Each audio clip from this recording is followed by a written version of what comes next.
Course contre la montre en Turquie et en Syrie à la recherche de survivants. Le bilan des victimes des séismes dépasse les 7000 morts.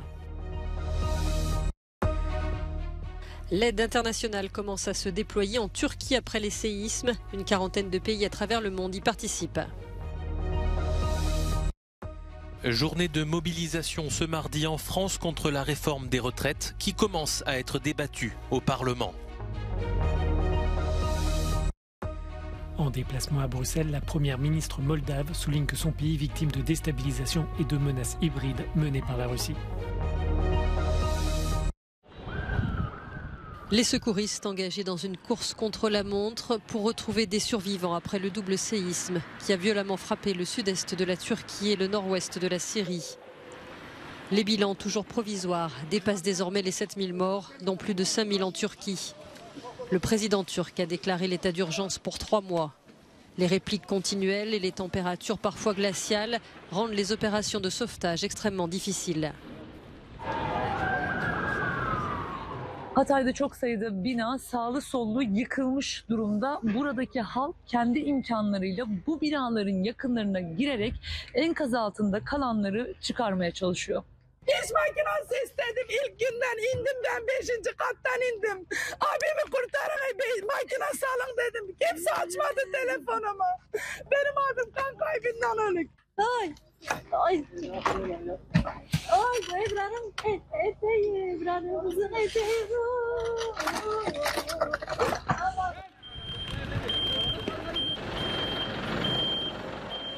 Dün 2 çocuk, yan binadan da bir çocuk çıkardı değil mi? 3 çocuk çıkardı. Peki herhangi bir ses vesaire duyuyor musunuz? Yani altta kalanları. Ya şimdi 1. kattaki ses etse ne olur? Duyabilir misin? Duyamazsın. Ekipler peki ne zaman intikal etti bölgeye? Ya Yani dün akşam geldiler de ekipman yok. Çoğunda ekipman yok. Yani gelip bakıyorlar sağ olsunlar, tamam, ellerine geleni yapıyorlar ama yeterli değil. 10 kişi var şu enkazda. Halen 10 kişi var ve muhtemelen yaşıyorlar.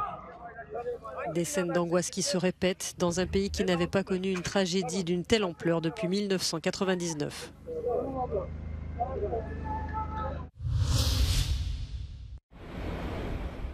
L'aide internationale d'urgence pour la Turquie et la Syrie commence déjà à arriver en provenance du monde entier. Des vivres mais aussi du matériel et des équipes pour participer aux opérations de sauvetage ont été dépêchés par une quarantaine de pays. Même l'Ukraine a annoncé le déploiement de 87 sauveteurs. L'acheminement de cette aide reste néanmoins compliqué selon les zones. C'est particulièrement le cas pour le nord-ouest de la Syrie. L'inquiétude est vive pour l'accès à la province d'Idleb, un des derniers grands bastions rebelles. La chef de la diplomatie allemande souligne la nécessité de faire pression sur le régime syrien. Deswegen sollten alle internationalen Akteure, Russland eingeschlossen, ihren Einfluss auf das syrische Regime nutzen, dass die humanitäre Hilfe für die Opfer dort auch ankommen kann und dass keine zusätzlichen Hürden eingebaut werden, weil es hier auf jede Minute, auf jede Stunde ankommt. L'Union européenne a de son côté activé son mécanisme de protection civile. Près de 1200 secouristes vont participer aux opérations. La Grèce et la Suède, qui entretiennent des relations orageuses avec Ankara, ont aussi annoncé leur soutien. Pour la France, 139 secouristes de la sécurité civile doivent se rendre en Turquie.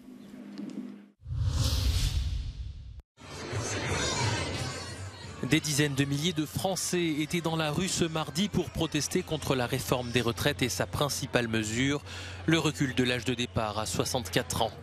Cette troisième mobilisation coïncide avec l'arrivée du projet de loi à l'Assemblée nationale, dans une ambiance électrique entre majorité et opposition. Le chef de file de la gauche, Jean-Luc Mélenchon, critique le président français. Sauf s'il est devenu vraiment totalement autoritaire. Dans une démocratie, à un moment donné, il faut bien que quelqu'un soit raisonnable. Et c'est forcément lui qui doit le devenir, puisque c'est lui qui a la responsabilité d'avoir créé de toutes pièces ce conflit.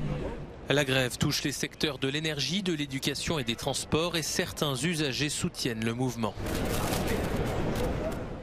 On doit se mobiliser quand même. Parce que là, je pense qu'on est dans une crise, ça c'est mondial, c'est même pas la France ou la Suisse ou l'Allemagne, c'est mondial. Après, c'est la période post-Covid, quoi. Donc, vu les conditions aussi, le problème d'énergie, donc on a beaucoup de choses à dire. Toutefois, moins de personnes se sont déclarées grévistes ce mardi par rapport aux 2 précédentes mobilisations en raison notamment des vacances scolaires dans plusieurs régions. Les syndicats appellent à une nouvelle mobilisation le 11 février. 2 militants supplémentaires de Greenpeace sont montés à bord d'un navire transportant une plateforme pétrolière et gazière de Shell vers la mer du Nord. 4 membres de l'ONG de défense de l'environnement s'y trouvent déjà depuis le 31 janvier. Ils entendent dénoncer l'agrandissement d'un champ pétro-gazier de la compagnie en Écosse. Selon l'association, cette action est pacifique et les militants n'ont pas l'intention d'interférer avec l'itinéraire du navire. Arrêter de forer, commencer à payer, affichaient les militants sur leur banderole.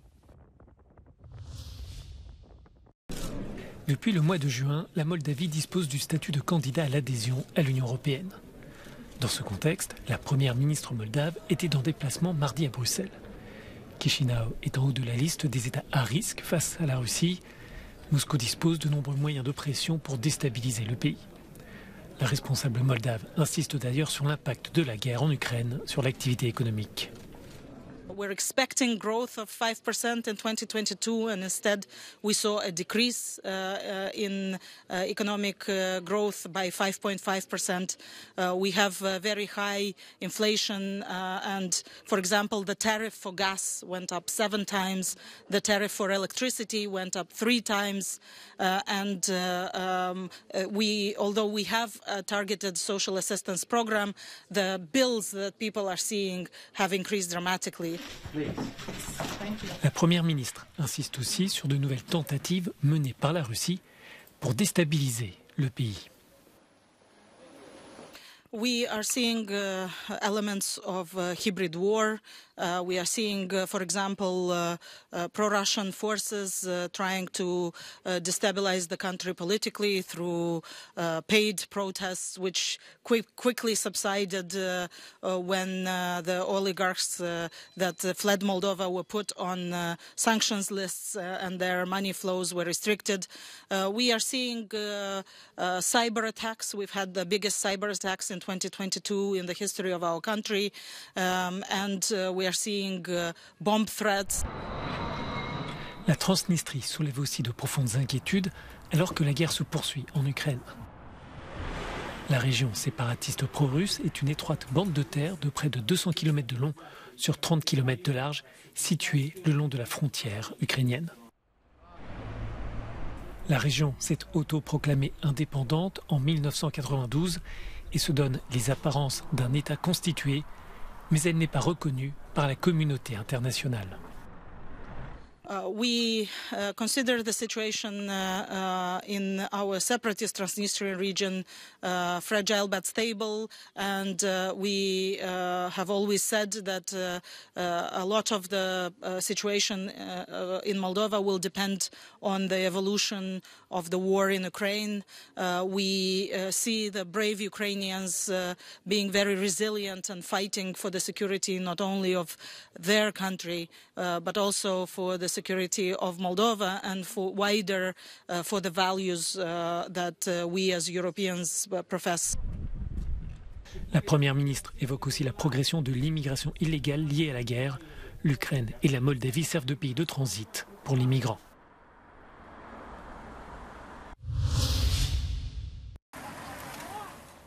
Nous sommes à Tcheliabinsk, dans le centre de la Russie. Sur ce marché, on vend des produits périmés, nettement moins chers et donc beaucoup plus abordables pour ses clients, surtout des retraités. 13,5 тысяч мне хватает. 8 из них плачу за квартиру. И хватает на все. На все хватает. Ну, шутку, конечно. Les sanctions internationales qui affectent l'économie russe ont amplifié la hausse des prix. Certains produits ont vu leur prix multiplié par 2, inaccessibles pour les ménages modestes, d'où l'affluence dans ces marchés de produits périmés. Les médecins précisent que la date de péremption peut être dépassée de quelques jours sans que cela pose problème, sauf pour certains produits comme la viande, où le consommateur peut parfois s'exposer à un risque d'intoxication alimentaire.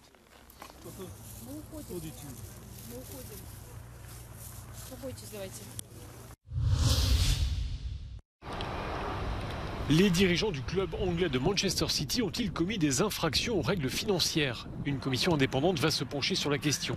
Décision prise par l'instance organisatrice du championnat d'Angleterre appelée Premier League. Dans un communiqué, le club s'est dit surpris par la publication de ces violations présumées des règles de la Premier League, en particulier compte tenu de l'engagement important et de la grande quantité de documents détaillés fournis. S'il y a effectivement eu infraction financière, cela pourrait remettre en cause la présence de l'entraîneur espagnol Pep Guardiola.